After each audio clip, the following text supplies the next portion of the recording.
got the whole fundraiser started and set up. The rest of that is history.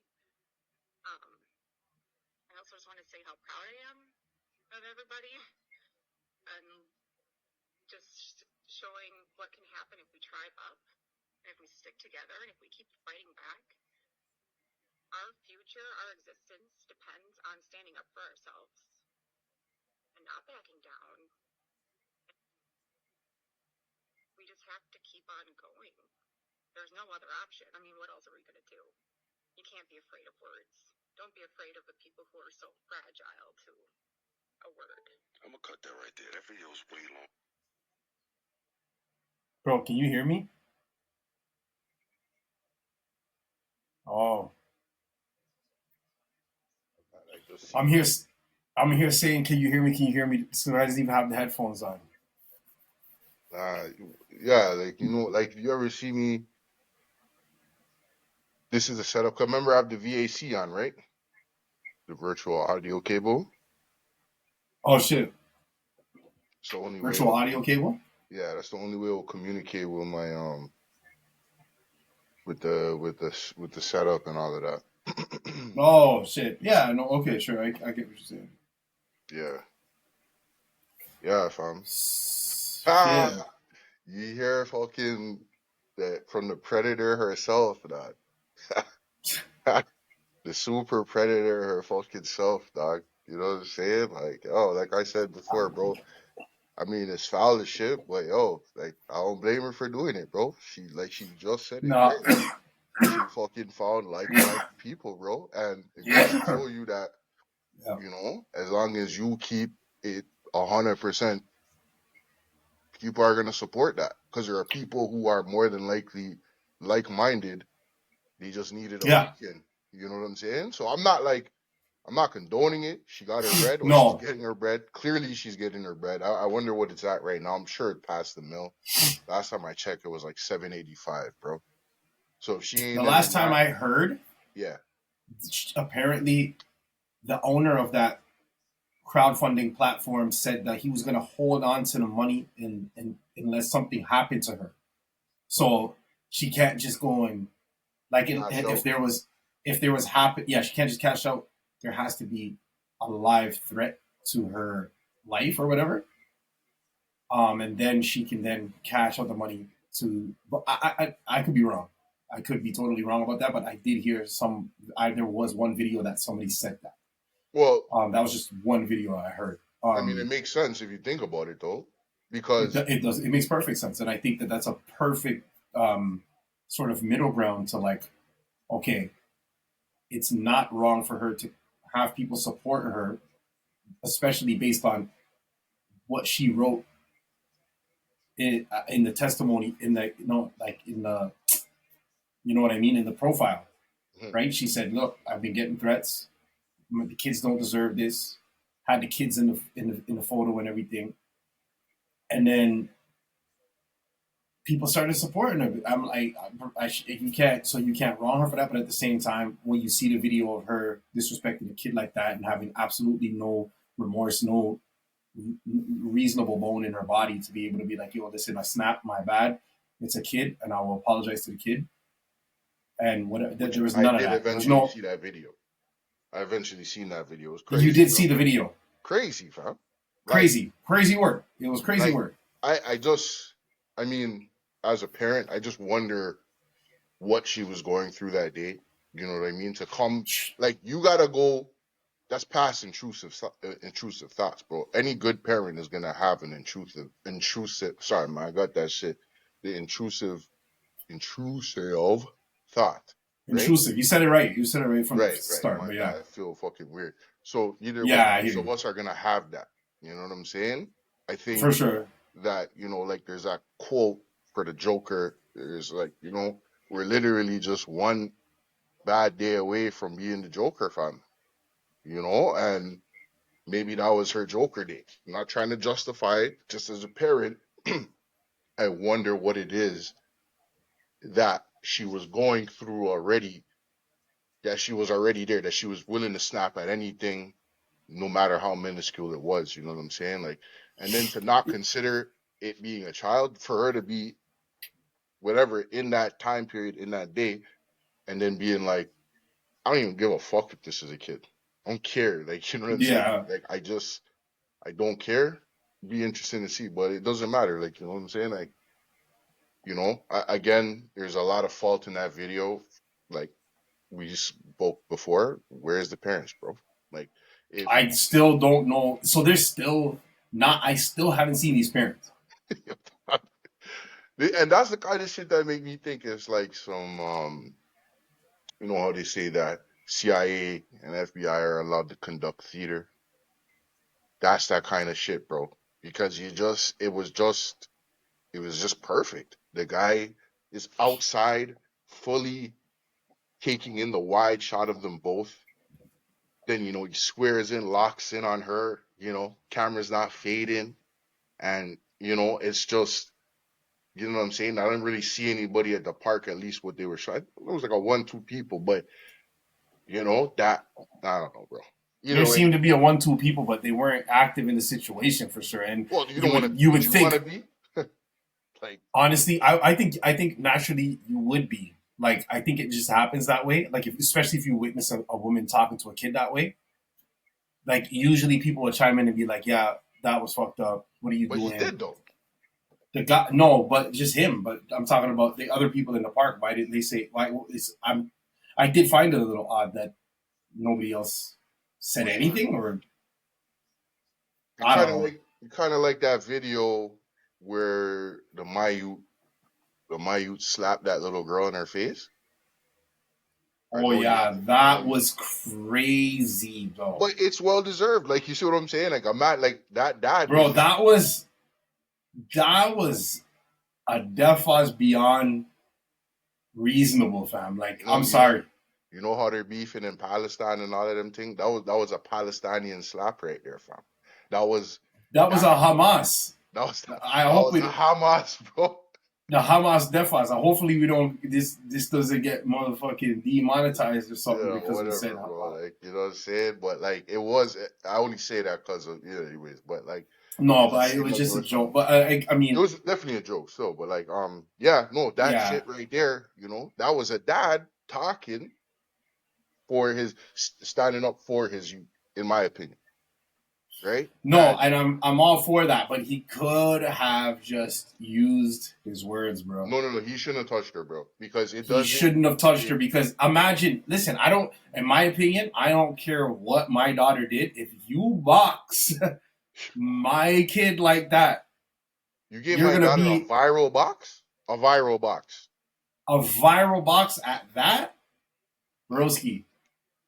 I You're don't gonna be in even a know. box. You're gonna be a box You're of gonna, cereal, in fam. a box. See, You know what I'm saying? In a box, yes. Like, you're what going to the get a fuck? jack in the box. Pause. You feel me?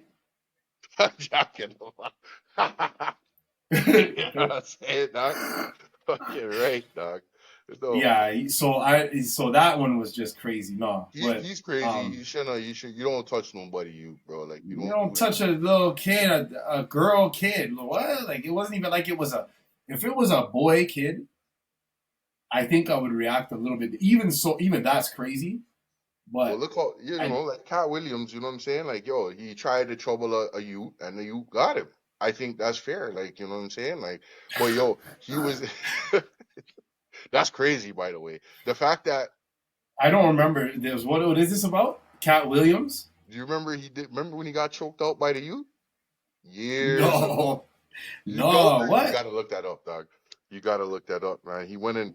He went in. I don't know what it was. I think he was like in the hood, and he was Don't make me fucking have to like, share the screen now. yeah, you gotta share the screen now, boy.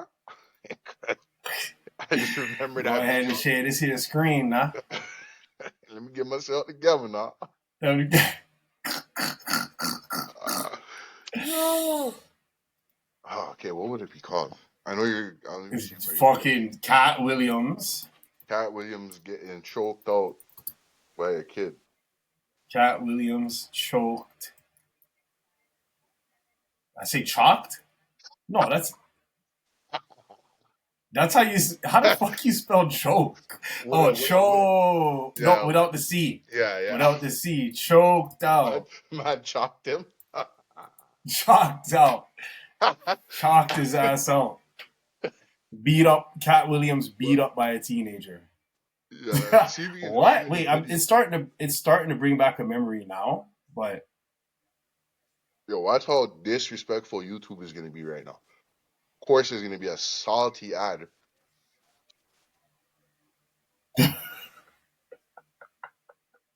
A salty ad, yes.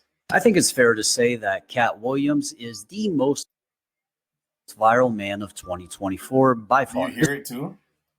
Yeah, I hear that clearly. View on Club Shay Shay sits at an absolutely insane 65 million views. I've never seen those kind of numbers for an interview. For comparison, Tucker Carlson's interview with Vladimir Putin from a month ago sits at Here comes the ad.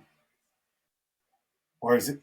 Just 19 million views. Whatever Cat had to say seems to have been said at the exact perfect moment where it was able to resonate with an unbelievable amount of people. And he had a lot to say. Now, I've had to turn down $50 million 4 times just to protect my integrity and that virgin hole I was telling you about.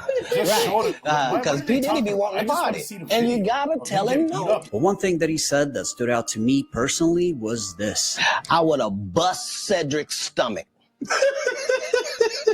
There was nothing that would have kept me from one of these in that patch right there. For those that don't know, the man that he's talking about in this clip is Cedric the Entertainer, a man that's about 2.5 times his size. And the reason that stood out to me is because 8 years ago, Cat Williams got beat up by a teenager. And I mean that in the most literal sense that you could possibly take it. This is not hyperbole. He punched a teenager and proceeded to get beat up. If the video was put through some kind of AI footage to text software, what I just said is a description that you would have been left with. It all started when Cat decided to pull up to a neighborhood in Gainesville, Georgia, and join a soccer game with some local children. Oh, look.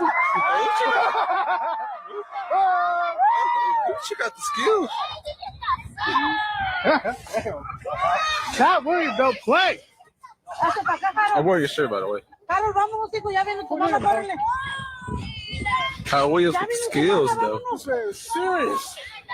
What catches the eye immediately is how tiny Cat is. Even compared to the children, the kid that's guarding him is clearly the larger human being. And I have to give props to Cat because one thing he is not is a coward. He will fight. The year this was filmed, he was involved in like 6 or 7 different incidents that involved violence. Every time you heard his name, he was either threatening somebody or fighting somebody or getting beat up by somebody, but he is not a confrontation avoider. And a lot of people will call that a little man complex, which is a term that I don't really respect, because I believe that the people that are usually referred to as that are simply responding to people not showing them any respect based on their size. Like, it's easy to be chill and laid back when you look like Kimbo Slice because people are automatically showing you the utmost respect everywhere you go. But when you look like Cat Williams and people are shoulder bumping you at the...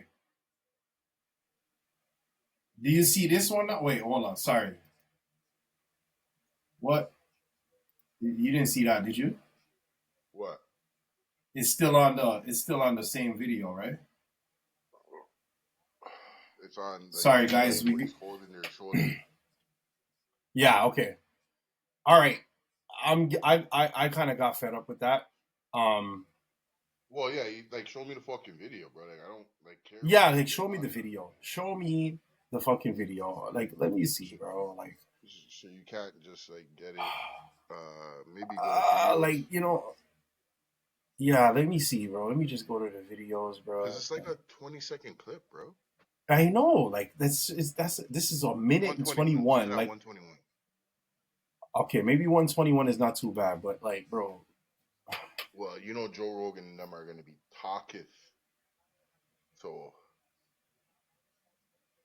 yes, enter disrespectful YouTube ad. There's a way to beat that algorithm. This AI tool will create a stunning ebook direct from your content. Skip this. Yeah, skip that.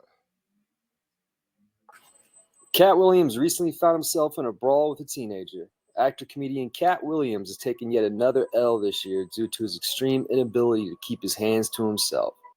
This time, Williams was taken down by someone who appears to be a teenager named Luke. A video posted earlier today, March 23rd, showed the encounter between Williams and the teen from the beginning to the end. Oh, buddy, you know what to do. Are you going to let those guys on the point? Oh, you need to. Buddy, you know what to do. Are you going to let those guys on the point? Oh, you need to. At the start of the video, the comedian can be heard saying, "Well, then you know what to do then," to the teen who stands directly in front of him. Seconds later, William punches the teen in the face. From there, the two can be seen tussling on the ground, while onlookers request that they chill and stop fighting. At this point, Williams is in chokehold at the end of the teen, who ultimately submits to the requests and he lets go. For this and more, head over to hiphopdx.com and make sure you subscribe to our YouTube page. Bro, he got wrapped up, bro. He got wrapped up by the 13th. I never saw that. No. I might have hold on, let me just close this because now I can still hear this shit. Bro. That was hilarious. So that was to my point. John Jones, the man John Jones him and had him in the UFC fucking whatever they call that right there, the rear naked choke, bro. That boy was training, bro. I don't care what nobody tells him. Man. He had to have been. Did you see how he got his back? That was so efficient. The man punched him, he got the punch, and he just boa constricted that nigga, bro. And that was it. He had to be into some type of MMA. He must have been at an MMA gym. He wrapped his ass up. You know when your neck is gonna get taken, no homo and shit. You know what I'm saying? Facts.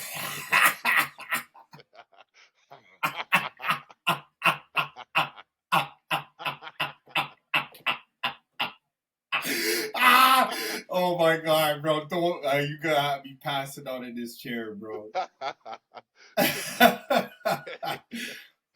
Oh my god. That vulnerable position is what I bet. You know what I'm saying? Like, so no doubt, though, bro. That was. You see his face? You see him look at him like, yo, fam, you got it, fam. Yeah, he's like, you got it, bro. Like, unbelievable. So that was to my point where it's like, okay, you know what I'm saying? Like, if it was at least even like maybe if it was a teenager in that situation, it might have been different. But she was like super. That's what I mean. But that kind of proved that video pretty much proved my point. If it's a 11-year-old boy, or I don't know how old the girl was in the video. It looked mad young, she looked mad young, like 11. But I can't. But if it's like if we're dealing with a boy, like you can hold a deaf eyes, bro. Yeah. You can hold a deaf eyes. And if you're a bully at that, hold this deaf eyes. And you know how it is. I mean, if anything, I say back home, but I mean in the Caribbean. I mean, I wasn't born there. You wasn't born there, but like just back home, we all heard how it went down out there. You know what I'm saying? We know how it goes down out there. You get beat by your teacher. If you do something on road fucked up, the neighbor's parents is beating you, and then when they tell your parents what they did, what you did, your parents is beating you. And we grew up in that era, so our parents came here, and it's just like they continued, they perpetuated that. So we grew up for a little bit in that type of environment. So that was the culture still, like us in the household. Yes. Yeah. You know what's in the household about that? I think that's probably why we were able to be latchkey kids and shit like that. Because I'm sorry, what does that mean?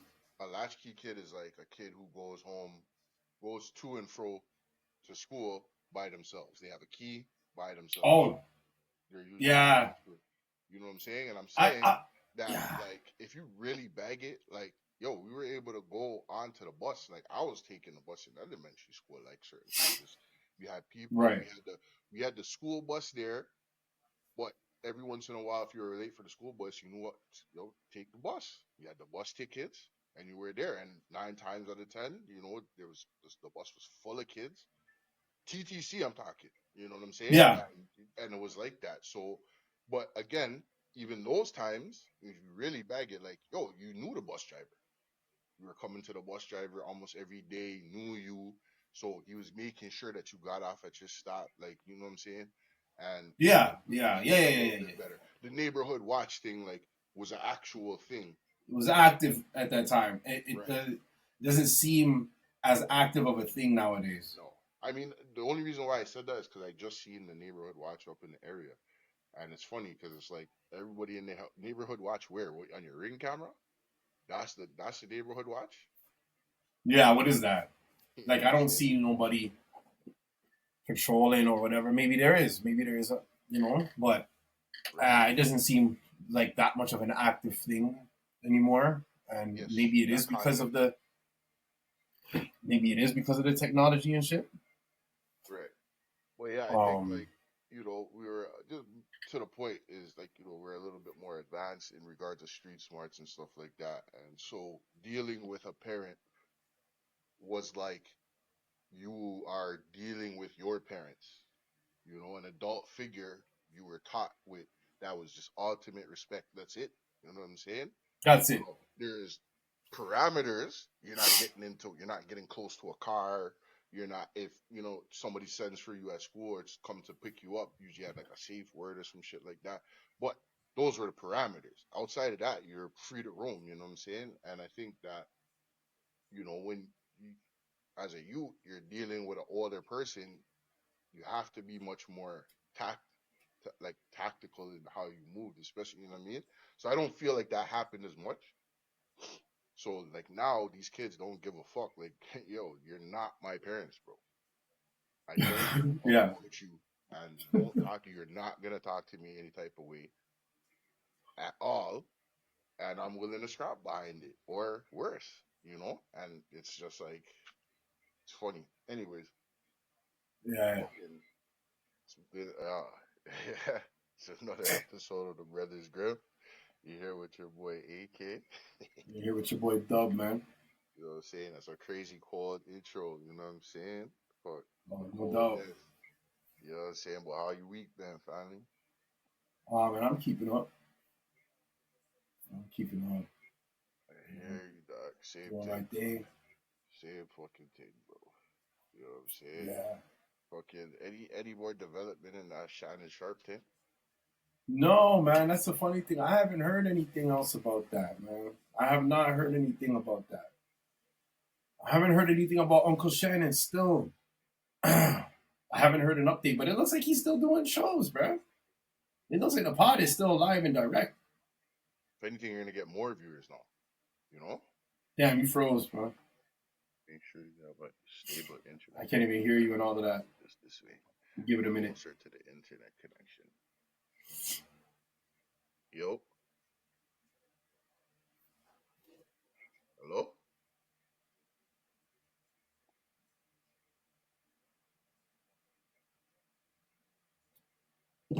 Yo. You still frozen. I don't know. You might want to sign out. Come back in, maybe. Yeah.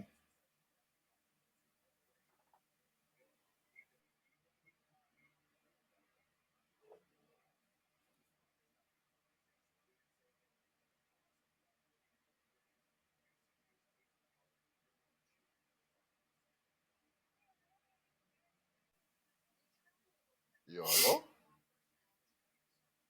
Yeah. That was weird. That was weird. It just froze. Yeah. Yeah, for so far, fucking, But I haven't heard anything about Uncle Shannon, bro. Like for real, like. But like I said, I think he's still doing fucking pods. Bro. I think he's still doing the pod. He's still got episodes coming out. Like as far as I can see, it looks like he got a new one with Bow Wow. I see that one. I don't know when that was. I don't know if it was recorded before or after the joint, but then he's got a next one now with that I started seeing with somebody. I don't even know. I don't even remember who it is. I might not even know who it is. I think I saw it and I'm like, who's it? I can't remember. But it looks like he's still working. I couldn't imagine that. Which is like, when Steve Harvey was going through all those troubles and shit, the legal troubles and shit. Steve Harvey? Yeah, when Steve Harvey was going through those troubles like a few years back, What troubles? Like they wanted him for something stupid, like he owed like tax. So like I guess somebody working for him, um, like I guess they said like you debit the account. So essentially you write a check and then you I don't know, like you write one check or something. I don't know. Either way, they were able to take one amount and split it into two. They took the real amount and gave almost like essentially like a blank check to somebody else for years. And it racked up to like millions, you know? And when they found out, he had to fire that assistant and whatever. And like just a really advanced form of skimming. And so he had to pay something crazy like 800,000 a month or something like that for like 2 years or something like that to just get him back up. But that's when he was going crazy. He had Family Feud, he had this, he had that, he had his radio station, which is syndicated, and you know what I'm saying. So it's crazy that you gotta pay for being fucking successful, especially when you're black. Like in ways that I'm not saying. I'm not saying that you gotta pay. I'm not saying you shouldn't have to pay. You gotta pay taxes. You gotta do your thing. You gotta get the right people or whatever. But, and I don't know what was the nature of the guy who did that. I don't know what his race was. I don't know what he was. More than likely, but because you're trying to hire your peoples, right? You want your peoples to be doing this with you. You know what I'm saying? Right. You want to be able to do that. But then you do that, and then look what dude is doing. You know what I mean? And more often than not, like, I don't know if you saw the clip going around of Wallow going crazy, talking like, yo, I don't give a fuck if you black, nigga. I swear we spoke about that. But I don't know if we spoke about that. Maybe you the video at that point. I definitely didn't see it. If by the time if you brought this up, I didn't see the clip. I saw it now. And it's like, yeah, and I mean, I've felt that way many a time. You know what I mean?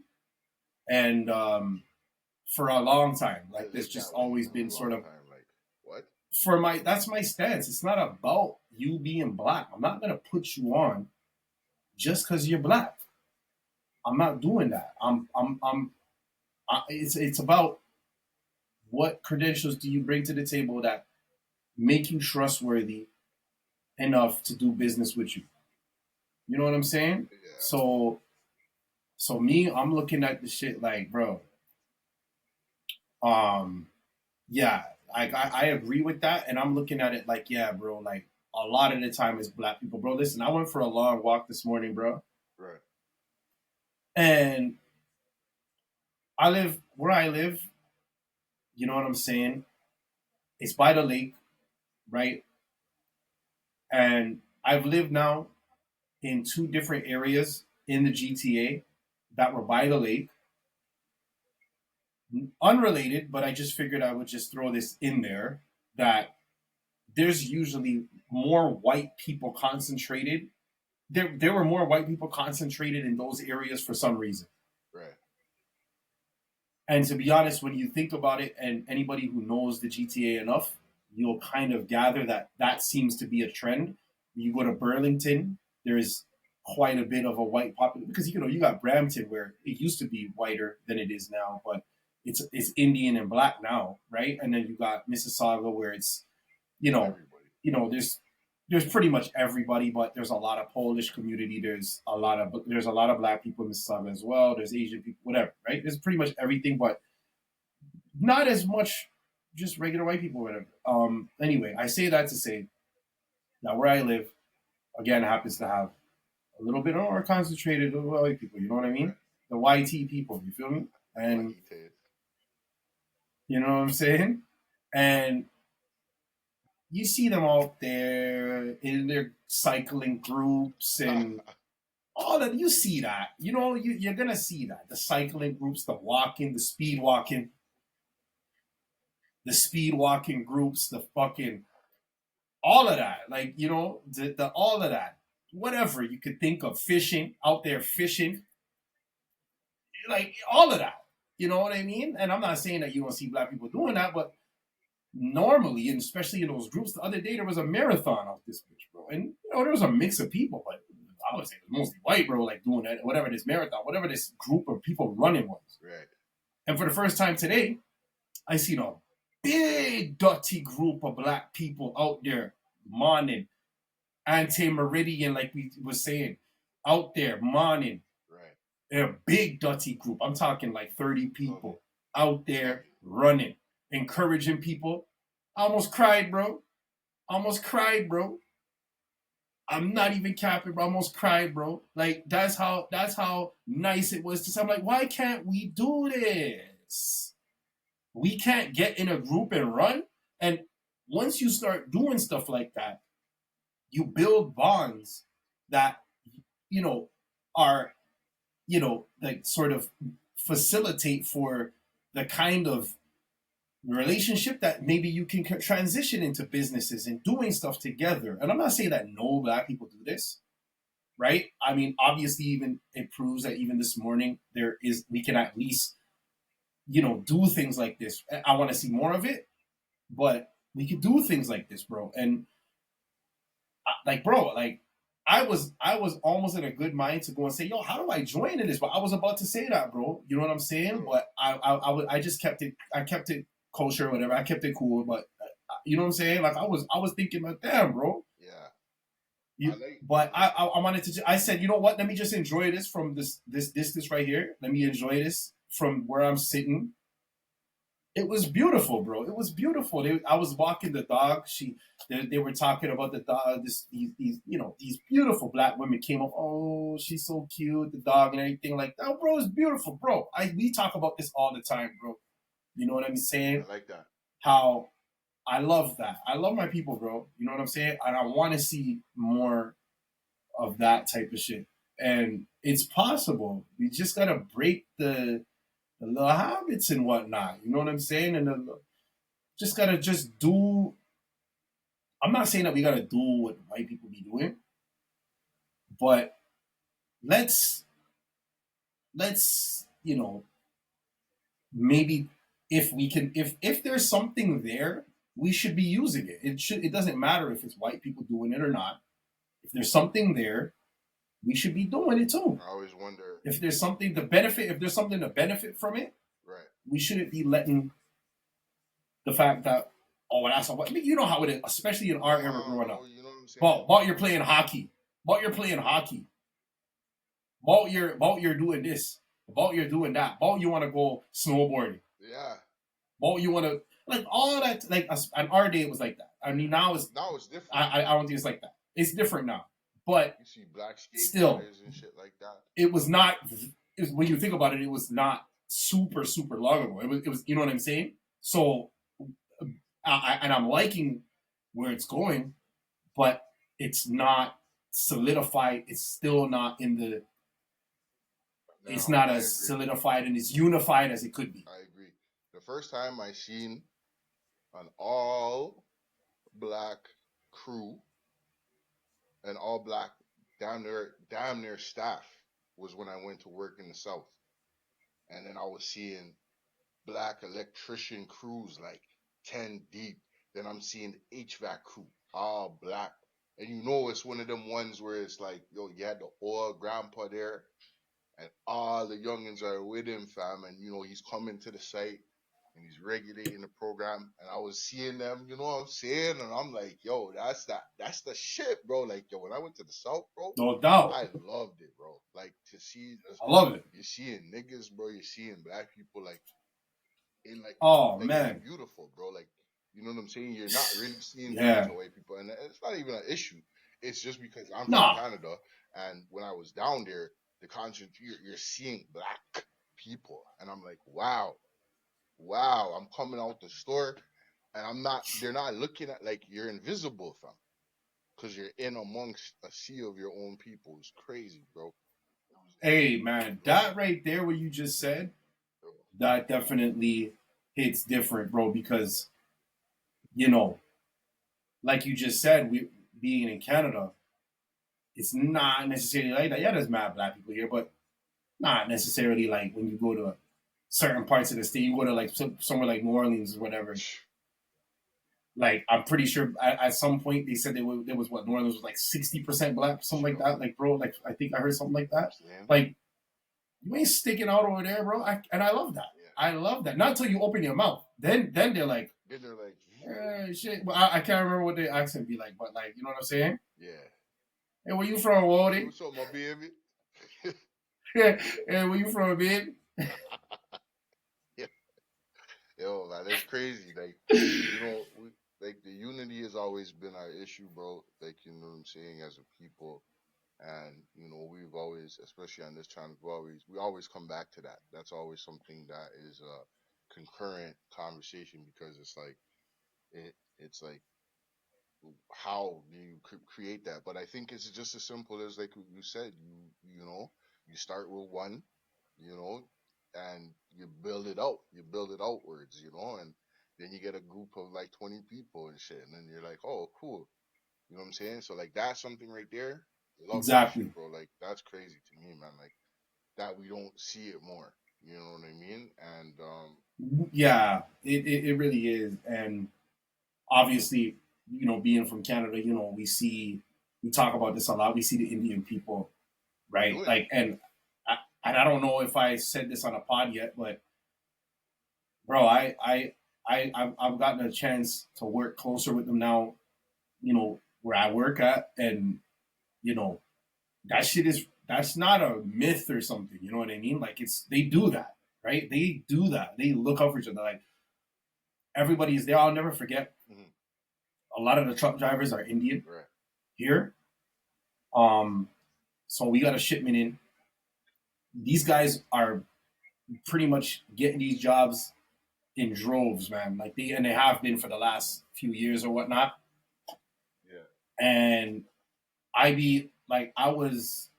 they had delivered a shipment, and the driver was Indian, but it seemed as though, because like I just said, they've been getting these jobs in droves, right? So I guess he was new, and we see that a lot, right? We see that a lot where you would come through. He's an Indian youth, probably in his mid-20s, look like he just got this shit.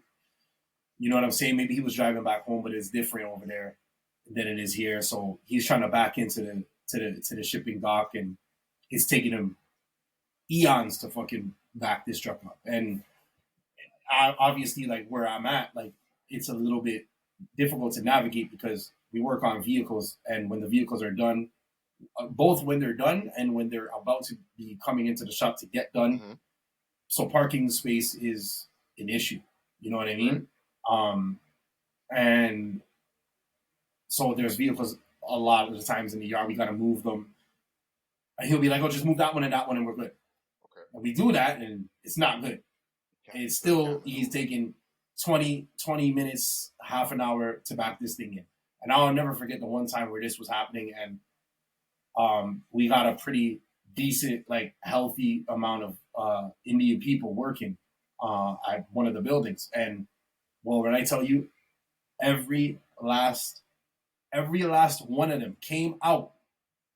They were hanging off the back of the truck, like directing him, like, yo, like on each side, like they all came out and was helping this nigga back the truck up. Sure. Like, these are the things that, and I'm not saying that would never happen, but if anything, it probably wouldn't. But you know, niggas would be looking like, let's see how long this nigga. Yo, listen, you want to take that break? Cause yo, this is 20 minutes, baby. I can't do nothing with that. You know what I'm saying? Facts. Like facts. Bro, I see it. Niggas are looking at him like, all right, cool. Like, you know what I'm saying? Like, what do you want me to do?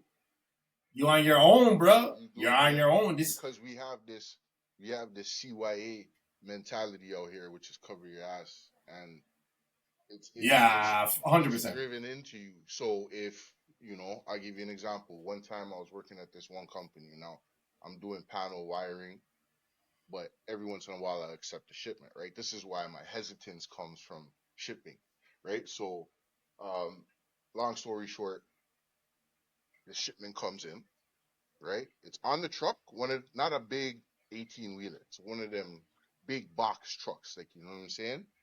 Like the cube trucks, like bigger than a U-Haul van. Like the big cube U-Haul van. The big cube van, the bigger Yeah, one. big Yeah, one. the I forgot what they call it, but yeah, I know exactly which one. So he has the thing on there, and he comes forward with the load. Now the load is top heavy, right? He comes to the load. He's behind the load in the truck, coming out to the edge of it, but the load is like 3,000 pounds. So it already sounds fucking bad. So I'm outside of the load trying to guide the guy, and I see him lose the control of the load, right? So it drops, boom, it almost drops on me, bro. The shit is as high as me, 5,000 pounds, bro. So I'm like, again, super rookie move. I would have never done this ever again, and I haven't ever done it ever again. So the guy comes off the truck, looks at the thing, gives me the paper to sign, and I sign it. Meanwhile, there's a senior right behind me, sees the whole thing. He's still smoking a cigarette. Sees me sign, doesn't say anything, right? So boom, I go upstairs, get the boss of the company now. He happened to be working in that day. Comes downstairs, sees the thing, and he's like, "Yo, you signed for this?" And I'm like, "Yeah, I don't fucking know. Like, this is my job, bro. I don't know. It's not part of my job scope really to accept these kind of things. So, you know what I'm saying? I don't fucking know." So while that's happening, boom, driver cuts now. Closes up the truck and cuts. Yo. So turns out it was a hand chiseled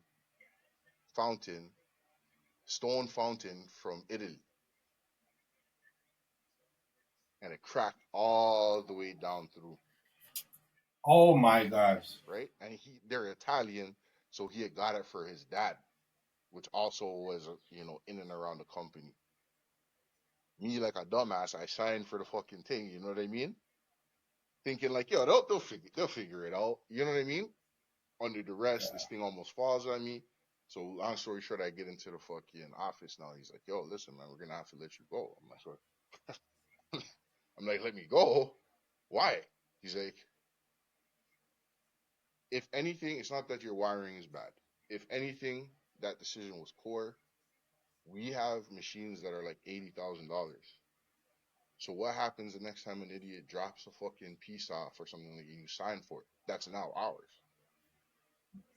I was like, well, the next time, there won't be a next time. I mean, this was a first time, so I'm surprised that they were taking that like that. I mean, that was a little bit overkill. I think they were probably just emotional. And I had a supervisor. I think he was to vouch for me, but like he wasn't gonna step past. You know what I'm saying? Well, he should have, because if there was like this, and this was your supervisor. It was a supervisor. And what was he? Was he the supervisor for the warehouse? For the team upstairs. Smoking. It was a very small. It's just a very condensed warehouse. So you have one semi-large. You can drive a fucking forklift in it, like one, and you had like an immediate upstairs, like which they did all the sales. I can picture that. So it wasn't like no big large company, but you know what I'm saying. No, they had like a one dock, right? Like 1-2 docks. Yeah, like not even a dock. It was just like the hill. You literally just had a hill. Oh, they didn't even have a dock like that. Not at all. It's right there. You know the cemetery on, is it Highway 27? Just outside of the Rex, right there. It's on that. Yeah, it's right there. So, anyways, so that's what I mean. Like, you encounter a lot of that. Homeboy should have been like, the supervisor should have been like, "Yo, that's not right. Don't sign for that." He should have, exactly. But he let you. Yeah. He saw the thing drop, and then saw the guy shoving the papers in your face, and because he wants to get out of there and get his bag, continue getting his bag. He don't want to be jammed up, of course. So he's gonna just try to push the face. Okay, yo, here, just sign this, and I'm gonna be on my way. That's what they're all like, bro. And I learned that early on as well. Mm-hmm. But I was lucky enough to have a guy who really taught me that. And just to say, like, listen, these drivers are going to always be in a rush, trying to get in and out, trying to get it in. Like, no, tell them to chill the fuck out and do this shit like, and I used to, and that's when I was like, all right, bet. And then after that, I started fucking being like that. I started yelling, and they listen, bro. And then at some point, they realize, okay, this guy's not fucking playing. Right. And then after that, it's smooth. But what they'll get that shit if they can. They'll get you to do little fuckery like how Homeboy did you. Mm-hmm. They'll do that if they think that they can. Mm-hmm. You know what I mean? But anyway, but yeah, like, sorry, that was I digress. But no, but that's just what you encounter. You know what I'm saying? Like, that's just what I encountered, and that's what I was lucky enough to have somebody sort of show me that early on to avoid, like, you know what I mean, like those situations. But either way, that shouldn't have been. I don't think that was as on you as they made it seem. I think he was just mad cheese because it was the fountain, and it was probably an emotional talk that he gave you. And did he actually end up letting you go from that play? Okay, so that to me was wrong. The only thing is though, like, how long were you working there? I was working there about 2 years. 2 years? Yeah. Bro, they owed you some severance, bro. I mean, I don't know if I can go after them now, but like, I mean, listen, if you really feel inclined, you can go talk to a lawyer. But they definitely owed you some severance after 2. Because I'm automatically thinking the way that they did that, you must have been under 3 months probation. No.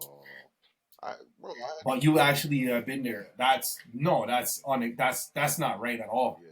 He couldn't do that. He was just cheesed because of the fountain, and decided that was the course of action he was going to take.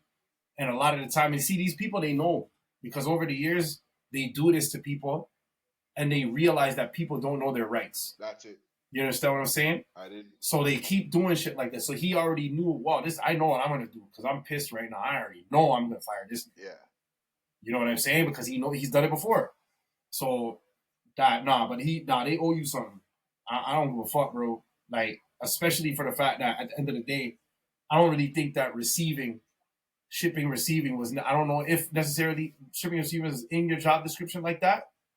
I don't think it was. So you should not have been totally accountable. You shouldn't have been totally accountable for that because somebody told you. Did somebody not direct you to receive that? Kind of like one of those unwritten things, though, right? I thought I was competent. I thought I was competent, right? So you do your littles, right? Like they sell you this is a family. You know what I'm saying? Like, you know. No, but that's their fuck. I was younger then, 100%. No, 100%. I get it. Sold the dream, and I'm thinking, I'm working for them. They got payroll. Shit is right. Okay, you want to play the family narrative, taking us out for things at Christmas and all kind of thing. All right. Yeah, listen.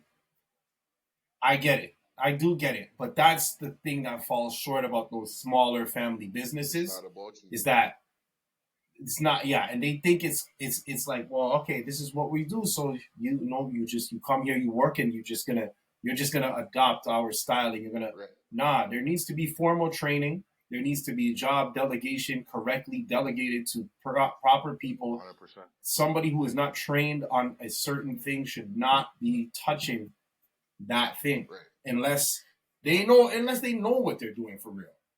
You understand what I'm saying? And being that there was a supervisor there, he could have came up and said, yo, I wouldn't sign that necessarily. And even if you signed it, he could have been like, oh, hold on, boss. Listen, you seen the thing drop and you gave this guy the paper to still sign it same way. Yeah. Don't you just stay right there. Let me get some photos and let me make sure that this, you know what I'm saying? That you understand that this guy is, the one who made the error that really, if anything, he is the one who made the error that caused the damage. Well, these are again, like, honestly, it's bringing up like some traumatic feelings right now because, I hear that. I hear that, you know brother. I hear that. They don't forget this thing almost dropped on me, fam. Like, it almost under the thing like this. Like, I'm telling him where to go, and I see him lose control. I step aside. You know what I'm saying? Like, of course, all of that. Like, and then I had to take it inside and then take all the pictures. So I'm taking all the pictures now. I saw the pictures here to this day. Like, you know what I'm saying? But like, again, I ended up, good, better, best, right, is the concept. So I ended up getting something much better. But like, yeah, like those are the things you more so encounter. It's very compartmentalized over here in regards of especially your work. Like, you feel they trick you into feeling fortunate to be able to work. And once you get that spot, it's like you want to keep it because these guys aren't like opposed to you training your replacement, bro. Which is a crazy fucking concept. Like somebody's here for X amount of time. yo, train a new guy, bro. You know what I'm saying? And then that's it. So that's it. It's really some dog shit, But to those groups, it is. You get what I was gonna say to that group that you've seen today. It's like when things are made organically, when connections and bonds are made organically, you never know. Like, I think those are the way that you create integrity in those kind of businesses that ended up coming out of that. You never know who you're gonna meet in there in a group like that, and it's gonna be solid because you guys came through on some humble shit. I'm here to just run, and I'm running with my people, and oh, you do this, I actually have a little party coming through, and guess what? That's exactly what I mean. Person, oh, word, okay, I got you, and you're sending them bread, and then the thing is done proper. It's like like it's more integral there, in my opinion. Much more integral. You never know what's gonna happen. That can facilitate, right? Like that person. Like, okay, cool. So, this is what I do, and this is what I do. And they're gonna, oh, I got somebody that, and that's you create that network. I imagine that's how, that whole Black Wall Street came to be. Started off probably very small, very, very, very small. And you just step it out. Very small, kept building it outward and stuff like that, bro. And it's not hard. It's just complicated. You know what I'm saying? And they, in some contexts, it could be the same thing, but it's not. It's really not hard. It's just, yeah. I guess it's really at this point. It's just being. It's about being resourceful enough to find these groups and participate. Right. And I'm really glad that we're coming back sort of full circle here with that Shiloh Hendricks situation because one of the things that I didn't get to say about that was like, see, the stuff that she was saying in that video that homeboy was reacting to or whatever. She's talking about all of this. You see what happens when we get together. You see what happens. You see, so like, but so here she is, and they are able to get together and do this for this woman who insulted a kid, an autistic Black kid, right? They will support her, and then look what happens, right? Like there's all this unity and shit. Crazy. So instead, it's crazy. Instead, we should be taking this as an experience and a learning experience of that. Okay, well, first of all, I mean, and before I even say anything about the unity part, let's not give them a platform. Dog, I saw Piers Morgan bring up Piers Morgan, and then you see the Black guy that's on Joe Budden podcast a lot. Yeah. And he was also a Black activist. I can't remember his name. Forgive me for that. Because, I seen his face a lot, and he was actually the same guy he interviewed Khalif Browder back in the day. I think if you see his face, you'll recognize him.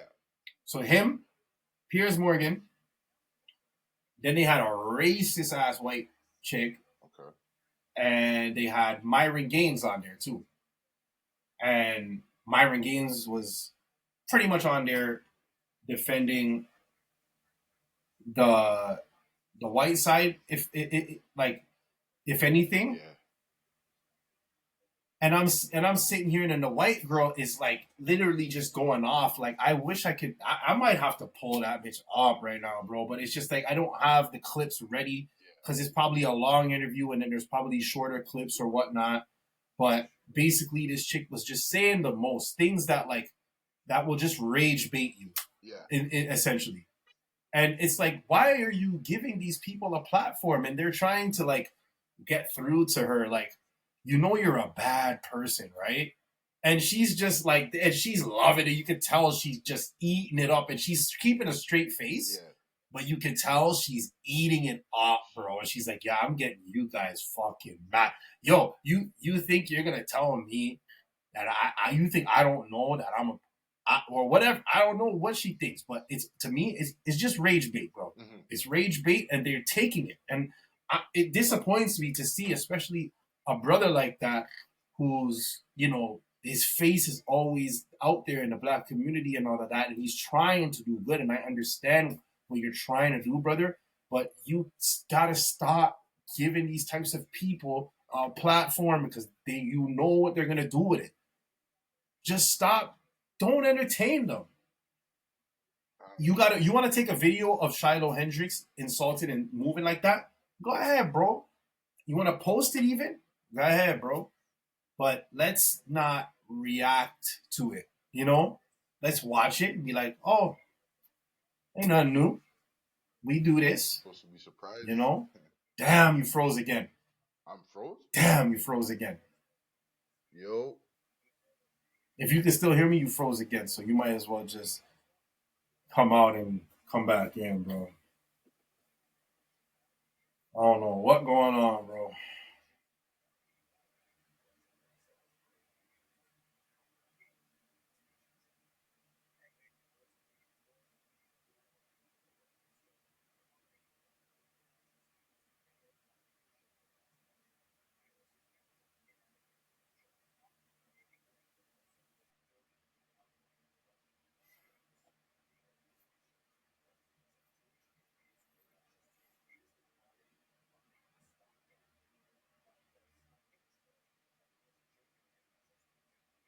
The fuck is going on? My shit is all the way barzy. I don't know, man. Whatever. Fucking. Yeah, it is what it is, bro. You know what I'm saying? It's all good. It's all good. It's a short little pause in it. Yeah, but yeah, but back to that, bro. Yeah, stop giving these people a platform, bro. Just stop giving them a platform to talk. If you really want to hit them where it hurts, don't give them the fucking attention. Let their community be unified and be all together and shit like that, and we just gotta ignore them. Like what power do they really have? What do they have to measure against if we just ignore them? Like I don't get it. Those people, right? But the main issue is like this Shiloh shorty right here. So I think. Yeah, I think just like we said though, that bread is gonna come with a lot of strength, and if what you're saying. But will it though? But if she gets it, if what you're saying is accurate, right? And what about what I'm saying? The fact that the guy was gonna withhold the money until there's an active threat. Yeah. So if that holds true, then that's essentially a string, And why? But nobody wants to get hurt. Like, you understand what I'm saying? So it's almost good if she doesn't get it, and good if she gets it as well, in a sense, because either way, right? If she doesn't get hurt, that's good. What's that? I think it's a fair consequence. And I get it. It kind of is, but I think the difference is that she's capitalizing. So technically, she didn't lose anything, right? Because she's just capitalizing off of the situation. She did start. So she's not. She did start at zero. Starts at zero. She didn't. It's not. There's no investment here. Even if there really was a threat to her life, I think she would have got the money by now. Maybe she did too, man. I'm still saying that I don't really know what happened to her. Like, she probably could have, but that's crazy, man. That's crazy. It is crazy, but I think more than anything, it's the people who reacted that gave her that opportunity. Yeah. And I'm not trying to blame other people. I'm just saying that if everybody reacted differently or not reacted at all, I don't see this even happening. Yeah. Because where would she get the idea that her life was in danger and that she needed to go? She got that idea from people who probably actually actively threatened her. Like, I'm pretty sure that the idea was sort of cultivated out of that. I'm pretty sure. And I mean, it's like you said, like it just depends on how far Homeboy's willing to take it. Like, I mean, I've seen GoFundMe's be canceled and stuff like that before. Well, hers was, she had GoFundMe first, but they canceled it. Their policies are a little different. Right. Their platform is a little different. Whereas this one is, apparently people said that, you know, this owner does not like to cancel money on people. He's a competitor with GoFundMe. So if GoFundMe's out here canceling people's crowdfunding campaigns, guess what I do? My whole selling point is I don't do that. Right? And now he's got to stick by that policy. And in this particular situation, it's a little bit of a special situation. So yeah, maybe he said, you know what? Listen, if she gets more threats, if some of it, then I'm giving her the money. I'm releasing the funds to her if she wants. And like she can do it with it as she pleases, right? And if he doesn't see fit, then, you know. But that's what you get for, and you know, a lot of these things are anonymous, right? I'm sure there's a way to track back the payment, but it's not like they're gonna give you dish back out a mill. I don't think they would. You know what I mean? They're not gonna do that shit, bro. So somebody's keeping that bread, like, you know what I'm saying? So, you know, I've been listening to these movie reviews and shit like that, and I don't know. Like, movie what? Sorry. Movie reviews, Oh, okay. Like where they will take a movie and they'll just condense it into like 10 minutes. So I was watching this one. Sounds like a trailer, but you're talking more. Like it's like 10 minutes, and like literally they'll go like kind of scene by scene, and it'll be like, huh, person drops into the movie. Oh, yeah. And then they do that for like 10 minutes, right? 10, 15 minutes, depending on the movie. So I was watching this one where in this world, the criminal, for example, this criminal ended up doing harm to a little girl and then ended up taking her life. I'll just say that. And the punishment for that in this world was the family gets to dismember you at will. This movie is something straight out of my brain. Right? So the man did that. The man had 3 daughters. The one daughter got M'd, right? And so it was like the mom, the dad, and the thing, they would come to the glass just like you would in like you know, they show you in movies in Death Row. There's like a little window, and literally it's a room full of doctors, and they decide as a family to cut off the leg. Right? Then they come back a year later, they cut off the next leg. Then they come back a year later, cut off the hand. Cut off. This is what I said. This is what I said that I would do to somebody who harms my family or somebody really close to me, bro. So I wanted to know. This is what I used to say that you should be able to do. If a man kidnaps and offs and unalives your daughter, then you should be able, and the family should be doing what they want. Hey, what do you want to do with this guy? You want to come in and do it? You want us to do it? If you're cool with doing it, you could do it. Waterboarding, whatever you want to do. Well, this one, and we'll just keep it in the scenario. It was just dismemberment. Yeah. That's one thing. But anyway, I'm just saying that. Okay, but go ahead. Sorry, so sorry. You would want to do more to it. No, you can't. No, I'm just saying. No, the options should be the punishment should be okay. Look, the family should decide on what the punishment is. Right, and if they want to come in there, say that there's 3, 4 big Diesel brothers that are all in the MMA. Yeah. And they said, yo, give us an octagon and put his ass in it once a month. And we are tying his ass, bro. We are,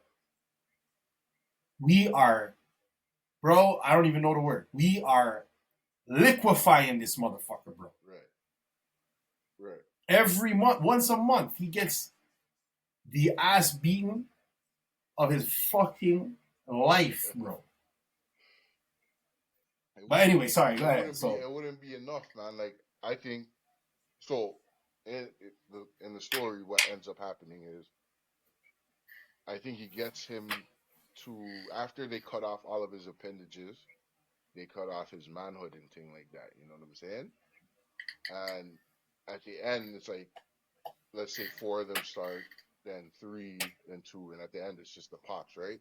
So at the end of the movie, he makes a decision to let the man go as, like, essentially a Mr. Potato Head. You know? Mr. Potato Head? What? Like, he essentially lets him go because he has no arms, no legs. He just has a core, and he has no genitals. And he let the man free at that point. And they cut off his lips and his tongue, too. Yeah. They let him go where?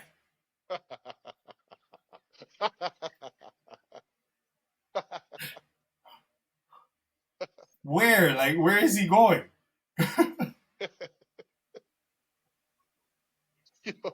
What movie is this? I'll find out for you because it's one of them Korean joints, fam. Okay, you're free now. Yeah. You know, yeah, that one. But that's what I'm saying, right? I think because what is that like? Now go live life like that. Go out there and fend. That's suitable, like, you know. I think family. This is what I mean. Imagine you had the freedom to make the choice of, oh, you want life in jail? Okay, we could do that. Well, we could do better than that. We could do life in solitary confinement. Yeah, but I don't know. What's that like? You know what I mean? There was no option for that. That was how right. They solved crimes then. Yeah, I guess I'm just talking of like what I don't know. I like the idea of the family being able to choose what happens. You know what I'm saying? Yeah. And if you were to be like, yeah, no, I want the worst punishment possible, it's like, okay, yeah, we're gonna cut off your limbs slowly once every month, however they did it.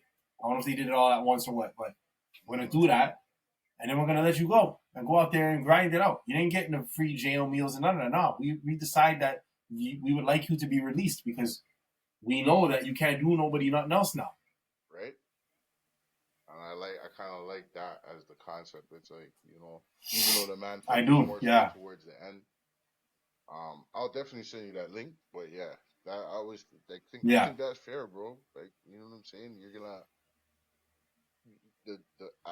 I like it because the family had control of when 100%, 100%, limb and shit like that, like, you know, because 100%. Starting of the movie, the pops is feeling it. He's like, yo, there's nothing on his face. Yeah, cut off that fucking leg. Yeah, cut it off, like, you know. And towards the end, it's just like, yeah, son, like, he felt like shit. Disheveled, he's coming in, his suits all out, like, yo, like, you know. So I thought it was interesting, you know. I was like, definitely. I'm gonna have to check that one out myself. I guess we can end with this joint. This is gonna be a 3-parter. Fuck, man. Oh shit. Okay. No, like this fucking taping. Okay, I know we went through this before, so I just officially knock it off, you know. I guess on a lighter note, one has to go. Menace versus Boyz in the Hood, man. Menace to Society versus Boyz in the Hood. One has to go. And that's officially marked out.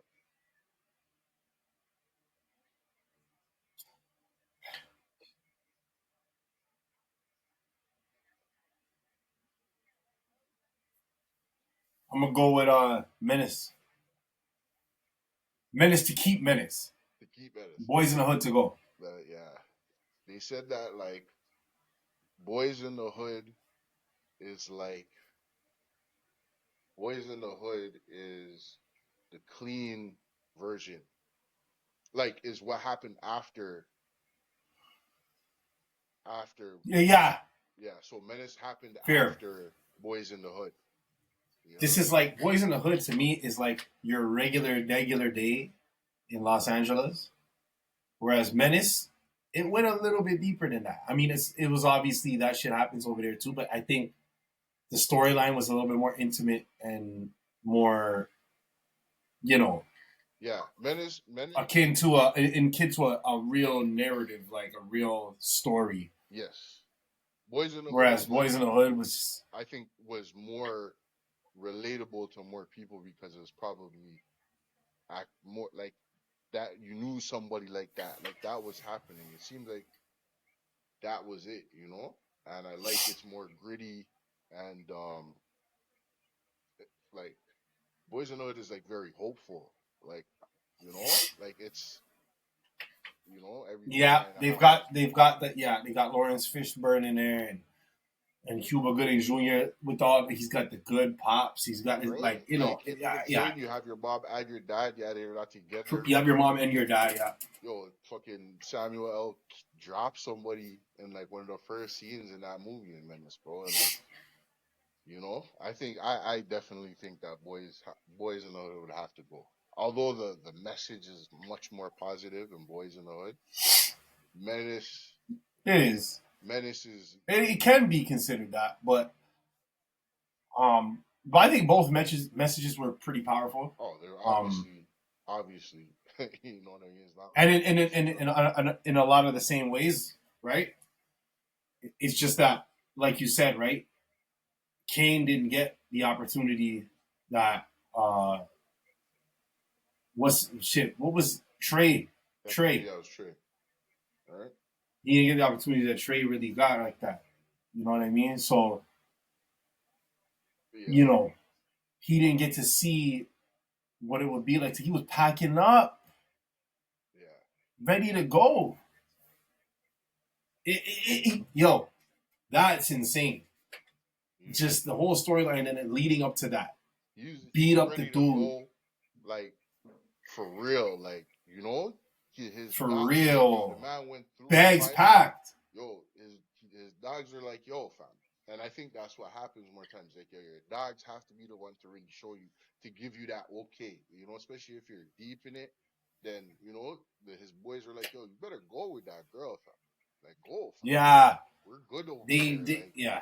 You know we're good over here. Go get that. Like, yo, go start it. Go get that. Get out of here. Go live different. Get the fuck out of here, bro. Shit is hot right now. What you staying here for? To get shot? Like, and lo and behold, that's what ended up happening to the homeboy. That's what ended up happening to him. So, yo. Yeah, but I'm not gonna lie. Like, the first time I ever shed a tear in a movie like that was Boyz in the Hood, bro. And I was watching it with my youth. Damn, yeah. And homeboy, Ricky got stained, fam, and like just the mom's reaction, and she's like, you felt it, like she's just crazy, and I was just like, you know, I was watching it with Jay, and I was like, yo, you know, say Ricky, you know, say it, like.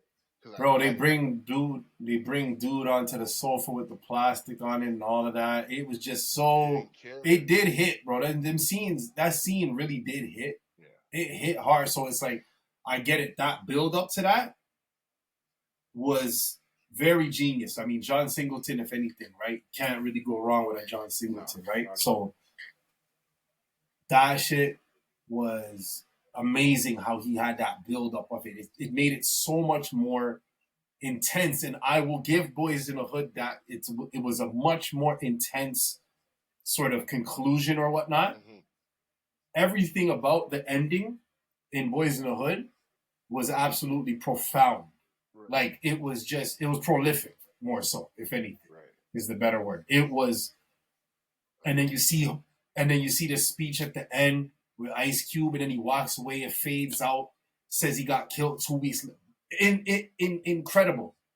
Remarkable, bro. Remarkable. I'm almost gonna change my motherfucking answer, but nah, I'm not gonna change it because Menace is just a different animal. I'm sorry. From the beginning to the end, it was just action packed. It was so you can't get an old dog. There's no old dog in Boys in the Hood, really. It's really Doughboy, but Doughboy is not Doughboy a fucking not, old dog at all. Like Doughboy was older. Like old dog was doing that shit from younger times. Old dog was younger than all of them. Old dog was like 15. Yeah, dog. Or some stupid shit like that. Something stupid like that. So he's just wild. He actually reminds me a little bit of Lucky, bro. He actually reminds me of Lucky. Old dog. That's how active he was, eh? He was 15 running around with us, bro. I was 17. Well, he was 15 when he died. And so he was 13. And I was 15 and we was out there doing our shit. And he was a grown man in a fucking 13-year-old's body. It was insane. It was just, that's what it was with him, right? He was literally a kid. He was 13, Broski. When you see that, Broski, you see that youth that just fucking folded up Cat Williams? That's nothing. That kid looked 13, bro. Lucky, I don't think Cat Williams would have boxed Lucky like that. Lucky's 6'1" and solid, solid. Like he was a big boy. Like, you know what I'm saying? At 13, he was like 6'1", bro.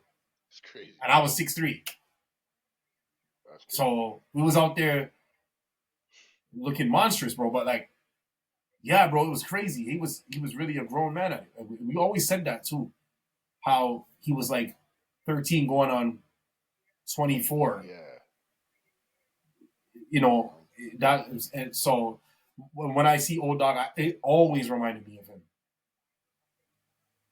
Crazy, man. So you can't really get that. You can't get that in no other. I'm sorry. For old dog alone, I'm giving it to Menace. I can't. That's how I look at it, bro. Yeah. Just because. The culmination of all the crazy people I met in my life was old dog. It was not. Yeah. It was not Doughboy. It was not Doughboy. You know what I'm saying? Doughboys are respected, though. Doughboy ain't no slouch, but I'm not old dog at all.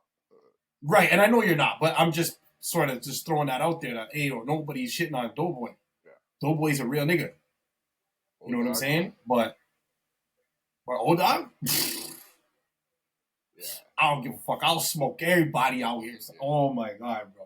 And it's crazy when you're around. I can't do the LA accent like that, but people that are like that, doing pop shots in the basements and shit like that, like yeah, and they're laughing, you know, and it's crazy. Like, yo, man, it's old dog, bro, Menace, bro, because that's the feeling you get. Like, you're in a movie, fam, around these guys. Old dog, for movie wise, like characters, bro.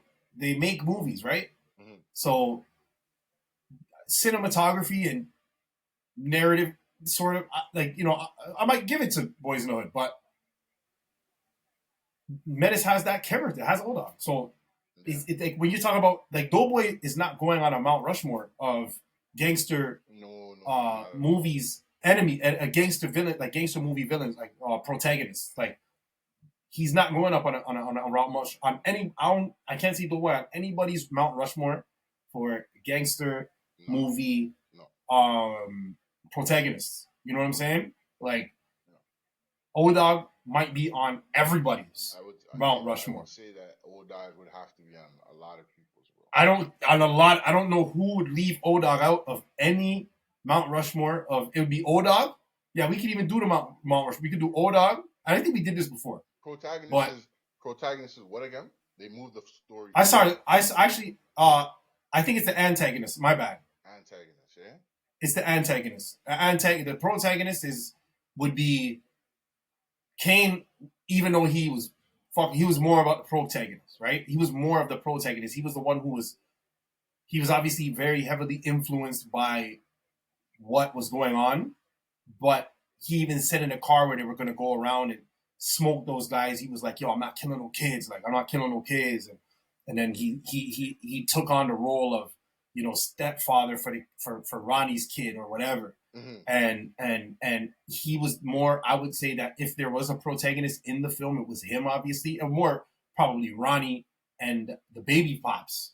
But in terms of, you know what I mean? So it's like that. And then the antagonists are people like O-Dog, people like the snitches and stuff like that who end up in movies, the snitches, the guys who are, you know, like the bad guys. Bad right? guys, right? So the movie... The bad guys. And even though it's one perspective, but to us, to the viewer's perspective, they're the bad guys because we're at the perspective of, you know, Kane, and we're at the perspective of Trey, you know what I mean, kind of thing? Right. So we're looking at the other guys as bad guys, but they're killing too, right? So it's kind of, but still, they are the ones who were taking their side, if anything. That's why when Ricky dies, you're gonna fucking almost shed a tear. That's why when you see Kane getting absolutely torn up with bullets trying to protect the kid, it's so crazy. So, yeah. You could say like Alonzo. You could say Alonzo. You could definitely say Alonzo. Woo, grimy. Yo, you know what grimy, I was watching? grimy. Speaking of Denzel, you know what I was watching? Gladiator 2, bro. Oh, how is it? If anybody wants to talk about Denzel not being Denzel, watch him in the Gladiator, bro. That's all I have to say to you. Watch the Gladiator, bro. Gladiator 2, yo, it's different. Like, if you want to say, if you want to legitimately see Denzel not being Denzel, for all the people who think he can't act, watch Gladiator 2. I might give you a recommendation too, and we could even make this a thing. Okay. You know what I'm saying? But I'll give you our movie recommendation too, a little bit off topic from what we're talking about. Right. Not that Gladiator is on that topic either, but anyways, while we're doing movie recommendations, unless you've seen it already, have you seen The Iron Claw? I think it is.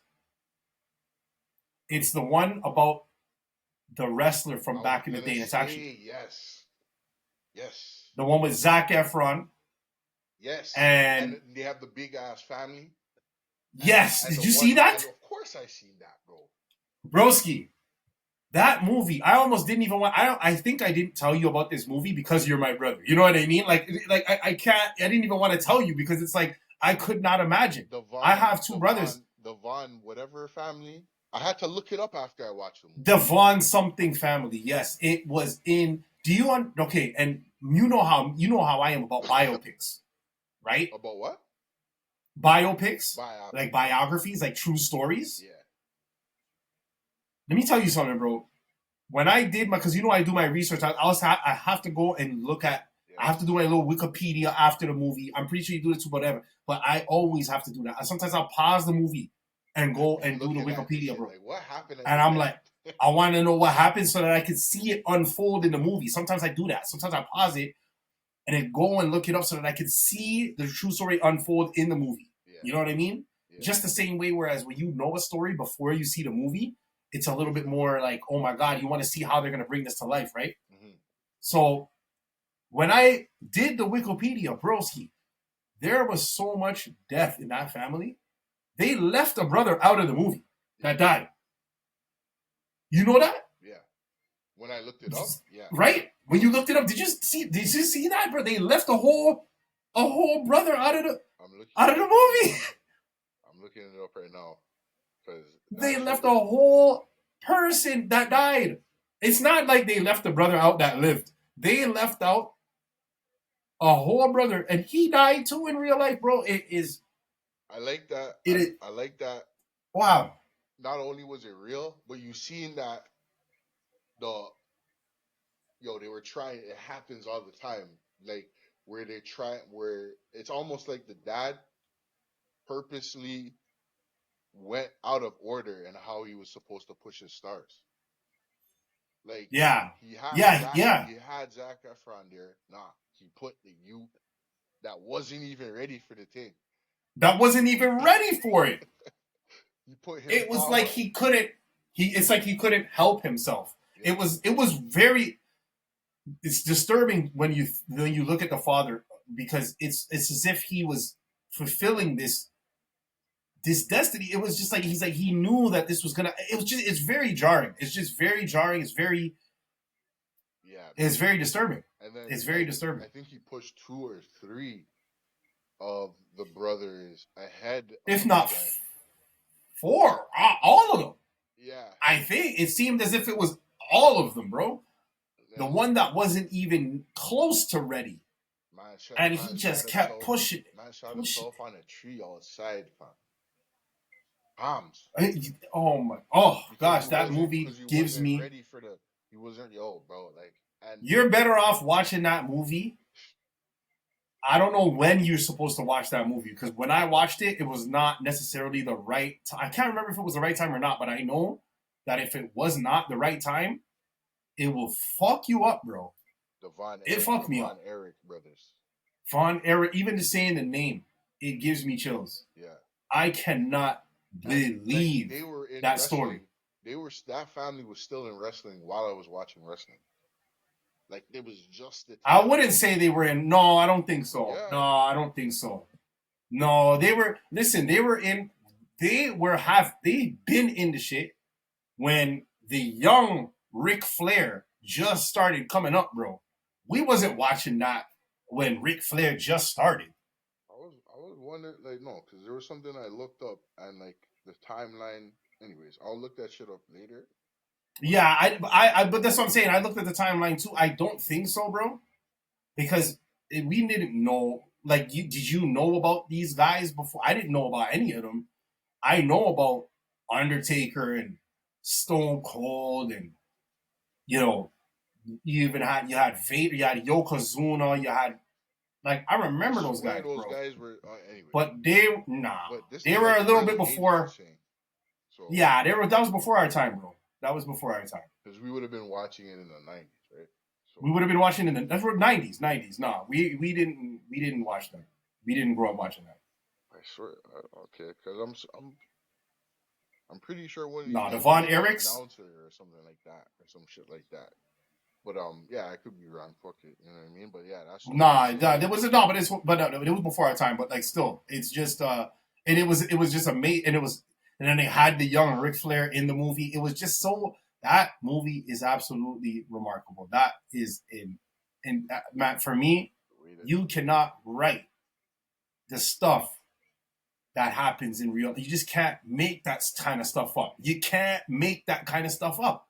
Yeah, the way that he just, I wonder though, if he had let everybody go in succession, if that would have been any different. See, that's the fucked up part about it. It's like, but first of all, he didn't, and you're right. If he did, what would that look like? And he was so determined to have that stamp on his family, and he achieved it in a way, in the worst way though, at the cost of what, 5, 6 of his kids that died. Like, sure. Incredible. And so he's just hugging them, and he's just like, yo, he didn't care. That dad was different breed, bro. Oh, you know how many times the mom put on that suit, and then you see the mom is just like, she's like, she couldn't believe. She's like, this isn't real. Yeah, and ooh, that one had me. When you talk about shedding tears in movies, that one, my guy. Oh my goodness, I definitely I cried. One died of bro. Broski. Did they show the one where he drowned? Because there was I remember there was like a baby that they ended up meeting. There was a kid. There was the kid, and then they were all. You see them. They're all older than the kid, because the kid stayed the same age because he died as a kid. There's like 5 of them. Gone. And that was in the movie. There was still one more in real life that they didn't put in the movie even. Oh my goodness. So they literally had to say, yo, you ain't make it. Like, oh my goodness. One died from enteritis. One, Mike and Chris died by suicide, so that's 3. Respectively in 1987 at the age of 23, 1991 at the age of 21, and 1993 at the age of 33. Kevin Fritz, only surviving son, retired from. Oh, okay, that's the end piece. Yeah, there's only one surviving brother. That's fucking crazy, dog. It's so fucking crazy, bro. There's one survivor, and they were all, and then on top of that, he had all boys, no girls. It's just you can't make this kind of stuff up. Yo, it's and then David's 2 months. Oh my goodness! Kids in 78. That's crazy. Yo, there was a daughter that died. Yeah, so David's 2-month-old daughter died of SIDS. 1978. Broski. Oh my goodness! So it's not, you can only have boys. And you can only have boys, and most of them are gonna die. Like, all but one is gonna die, bro. What? That is crazy. That is one of the most. That is one of the craziest stories that, in my opinion, that exists to me. I've never seen something like this. Like, oh my goodness, that's in line with like the pain and gain story kind of thing. You know what I mean? That's like, it's a little bit, it's obviously a different type of story. They kidnapped the guy and then he ended up getting out or something like that. He got out, he survived. It's when you watch a movie like Pain and Gain, there's this comedic undertone to it. It's like it's a comedic undertone, right? I remember that about it. Right? And then the thing about it is that most of this stuff is 100% true. They showed the photos at the end. It's insane what happened and how these guys actually went about it in that almost that same way, whereas if they wouldn't have made the movie, wouldn't have hit the same way if they didn't add that comedic undertone to it. And obviously the families of the victims are looking at it like, yo, why are you guys making a joke out of this? But from an artistic perspective, I'm looking at it like, if they didn't do that, I don't think that this story would hit the same, bro. It would have been a documentary if they didn't do it like that. It would have to only have been a documentary. You can't make a film, like, you can't do it. They did right by the story, in my opinion, by giving it that, right? Yeah. So levity usually makes things a little bit better, like, you know, and right? It's a form of flattery, like, you know, like we obviously understand that it's dark and that people were hurt and shit. But what's up? Yeah, I got you. Yeah, obviously it's dark, you know what I mean? But no, but and then even more so too is that why give it's almost like they're clowning these dudes too, right? At the same time, right? Where it's just like they're not even giving them the courtesy of making them look serious. Right. You know what I'm saying? And they ain't even giving them the courtesy of making them look like seriously,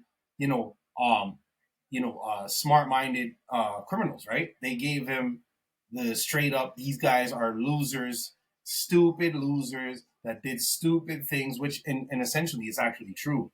That is really stupid what they did and how they went about everything. Yeah. And oh my goodness. I like that that the guy who ended up getting kidnapped was kind of playing along with them. I always felt like he was kind of like seeing how far they were willing to go, but then when he did, it was just too late, like, you know, because obviously you're thinking the same thing. These guys are just muscleheads, right? So I don't know. I think that character resisted just because that was a part of his personality. I don't know if he didn't take them serious or not. I just think that he wasn't scared. And he was like, fuck y'all ain't getting this shit. And then eventually he gave in because he's like, yeah, he was getting tortured, right? So he signed the shit. And but it's another incredible story. But that Von Erich family thing, it's different like level, man. I had to wait so long to even talk about it. Really? You don't even want to talk about it like that. Because it's I like, guess I gotta rewatch it like now because I mean the way that you're saying it, 'cause I do remember it was heavy, but I was like, for me, it was heavy for me. I mean, it really resonated for me. I just really appreciated. I really appreciate, like I said, biopics. So it really had me in, and you're thinking to yourself, nah, this guy's not gonna die now. right. And then he dies, bro. It's so crazy, bro. Man, So it fucking jarred me. the one that lost his foot, he ended up killing himself too. Yeah. Yes. I'm thinking to myself, okay. And he lost his foot. I'm like, yes, he did. He did. He was still wrestling with the prosthetic, and then bro. Oh my gosh. Bam. Falling hard on the back, like. Yeah, hard, bro. Like yeah, dog. Hey, yo, and that's crazy, man. You didn't see, broski. You talking about you gotta watch that again. You didn't see at the end. You didn't see at the end where the man broke down and he's just like, listen, he's watching his two kids. He's like, bro, they're like, why are you crying? He starts bawling, and the kids is like, yo, daddy, why are you crying? And he's just like, yo, I just started thinking about my brothers, and I realized I'm not a fucking brother no more. Bro, I lost it. I lost it, bro. Shit. I gotta watch that. I gotta rewatch that. I'm about to cry right now. Bro, I lost it. I lost every that's different level, bro. You gotta watch it again. You gotta watch it again. I'm sorry, bro. Iron Claw, I'm watching it. Iron Claw, bro. This is the Brothers Grimm podcast, bro. And go watch the Von Erich brothers movie called The Iron Claw. You will not fucking believe it. You will not believe it. You won't believe it. It's a real story, and it is. Shit is fucking crazy, man. It's on fucking Netflix, right? I'm watching that. I have the Fire Stick, but not even. Oh, dog, you got to remind me next time I come there to do. Like, I could have done that last time too, bro. We got it up and working. Oh shit, that's what's up. How is it? Yo, whatever. You know what I'm saying? I still got. You're not fucking with it? I fuck with it. I have it up right now. I'm watching on Mobland. Okay. With Pierce Brosnan. Okay. I might have to watch that one. Yeah, one is different stuff. The only reason why I'm watching it is because it's a Guy Ritchie movie. You know, so if you like Snatch and if you like, Smoking Gun, right, Lock, Stock, Two Loaded Barrels and all that shit. Those are the movies Snatch was heavy and shit like that. But I haven't watched them in so long. I couldn't even tell you what happens in them. I'm not gonna lie to you, bro. I got to a point in my life where when I see Jason Statham, I change the channel. Like, I'm not even gonna cap to you. I don't know why, bro. I'm not fucking with Jason Statham like that. He was crazy in the Fast and the Furious movies and shit. Oh, okay. Huh? I thought you were gonna say the Transporter. Well, he was crazy in the Transporter. Oh, the Transporter is the Transporter. You feel what I'm saying? But again, I guess I'm over the Transporter, bro. Like, I don't know how to say. I guess I'm over it. Like, I don't know what it is. Maybe I can give it the first Transporter another watch again, because I remember the first Transporter was fire, bro. Right. You know what I'm saying? But you're saying like you're over that like type of character, like that gimmick? I think so. I think it's just the Jason Statham character. I just think I think that's what it is. So all right. So what about the John Wick? Because John Wick, kind of the same thing. You're right. But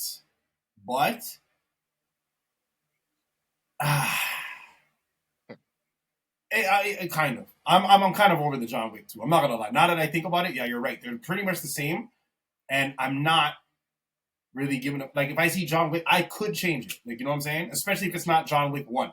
If it's not John Wick 1 and it's not at the beginning, I don't know if I'm watching. You know what I mean? All right. I will implore you to watch 4. If you like 1, you'll like 4. Okay, fat. Okay, I haven't watched 4 yet. I've watched all 3. I have not gotten past 4. A lot of people said they didn't like 4. Yo, 4 So 4 is one of those ones, just like they said they didn't like Gladiator. That's what I thought too. And then I'm in a different mindset about the John Wick series. I think it's altogether a perfect movie, just like the Lord of the Rings. And if you want to throw the Harry Potter joints in there too, you can say those are perfect. Got you. So I'm sorry to cut you off. I'm not even saying I disagree with that. No, but that's all I wanted to say. But yeah. Yeah. I think that the story in the John Wick series is good. And it doesn't go into that hokey Fast and the Furious, now we're saving the world type shit. Like, no, it always kind of stays here. We're operating within this fucking world, and we're trying to sort this shit out right here. Like, right here, though. We're not doing anything outside. Everything is kind of isolated, and that's what I appreciate about that series. So, but no doubt, we're talking about the Mount Rushmore of antagonists. Oh, that I think we did that before, but shit, we can do it again. Movie villains, though. We did that before, right? So, but you're talking about like, I guess because the question was Menace versus Boyz in the Hood, so I guess you want like black movies then, antagonists. I said what? We can make it black movies. We can make it black movies, but we can make it black movies. Okay. It doesn't have to be BET, but it could be black gangster movie. Like it could still be. Yeah. All right. So black G'd up movies. All right. What are we talking about here? So we're gonna talk about Wesley Snipes joint. One where he's in New Jack City. Talking about Juice. Talking about. I was gonna say. Oh shit! Ah, fuck. See, because I'm thinking about a whole bunch of them. What's that movie where Wesley Snipes comes out of the bin and comes out of the bin? He ends up getting murked at the end of the movie, and it's like, is it Wesley Snipes? Yeah, is it like Brooklyn's Finest or something like that? Some shit like that.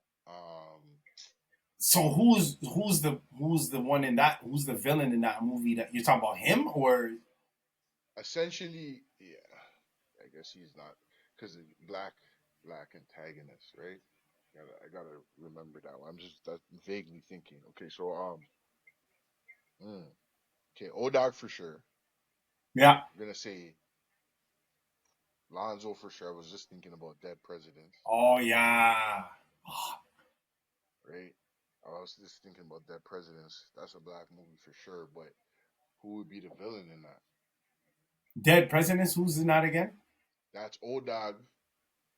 That's when they robbed the bank with the faces and joints like that. Bokeem, I can't remember. Bokeem Woodbine, yeah. Right, he's in there. Remember, he cuts off the dude's head, puts it in the backpack. I feel like I can't remember that movie like that. So, all right. But you could, if you want him on your, that's your Mount Rushmore. I'm not thinking that. Like, what's that guy from Killmonger? From Black Panther? Yeah. So you're going all Black American, right? Because I know there's one that if I say it, you're gonna get cheesed, bro. We're not saying Lil Zay. Zay Pacquiao, dog. Zay Pacquiao. Lil Dice. Lil Dice. He has to be on there. That's the iconic, He absolutely has to be on. I'm sorry. He's got to be on mine. And there's a lot of these where I didn't get to say City of God. And ever since that day, I never took it. I always have him in my head now because I didn't get to put him on the list once. I'm never letting that happen again. I'm never letting that happen again, bro. Okay, so what? So Zay's on yours. Fuck, bro. I don't even know who for real is on mine. Like, I was just kind of mentioning people. I would have to say Lonzo for sure. O-Dog. Lonzo is a big one though. Shit. Man said Lil Zay. Bro. He's obviously on there too. He's got to be on there.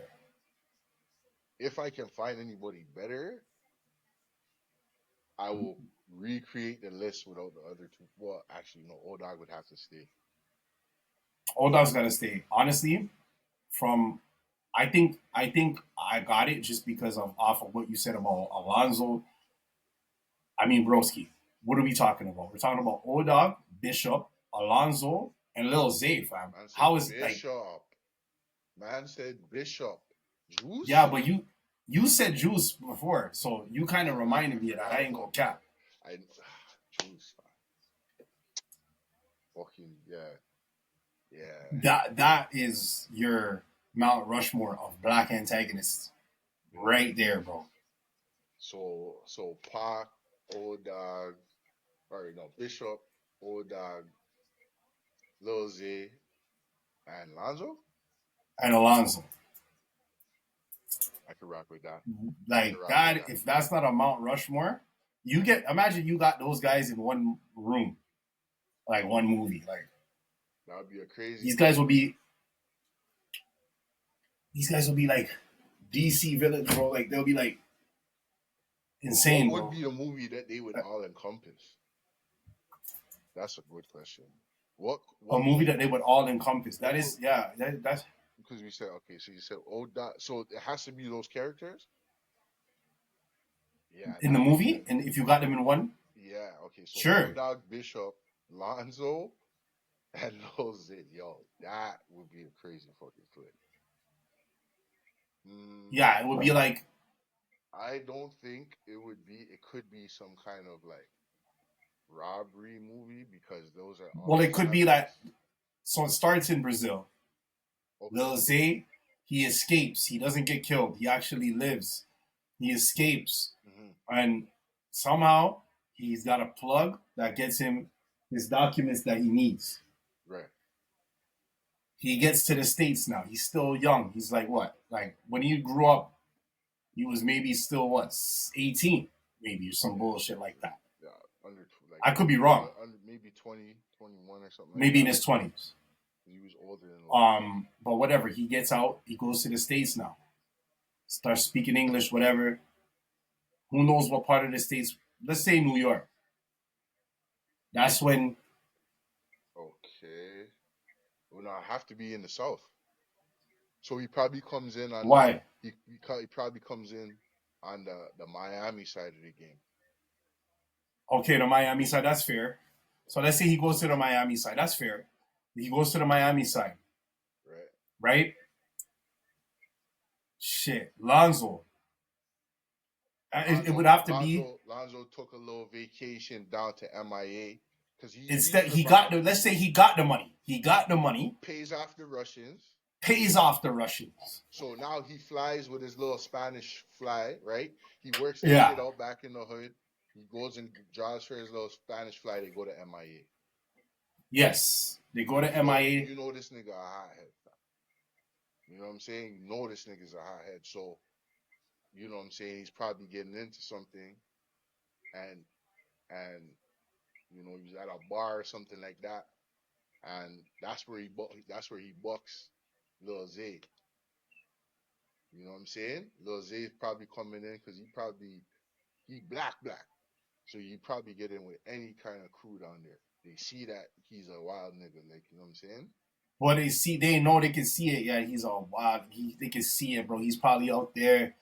He probably got some money from what he was doing back in Brazil. So he got out there and he's doing his thing out there now. Same thing. Got a little crew. Got some young crew of young boys out there in the hood in Miami, somewhere outside of Miami or wherever the fuck the hood is. Right. Boom, boom, boom, boom, boom. Now, like you said, Alonzo's a hothead. So again now, does the same shit. Beat somebody to fucking death, bro. Now, that guy, he's a somebody, Holmes. Yeah. You know what I'm saying? Yeah. Again, he's in this fucking pickle. He's like, bro, I can't do this no more. I need to get me a hitter. Right. Somehow gets bucked up with Lil Zay. Right here, because Zay's regulating the program down here. He's coming from Brazil. And he's been doing He's coming from He Brazil. was a baby. He was running them favelas. He coming to MIA like, what? This is it? This is baby food. This is it. This is a cakewalk. This is a cakewalk out here. So they're like, yo, who should I talk to out here? Yo, you need to talk to Lil Zay. You need to talk to Lil Zay. Zay's name is ringing out. So, you know, Lonzo's a Fed. He's a D.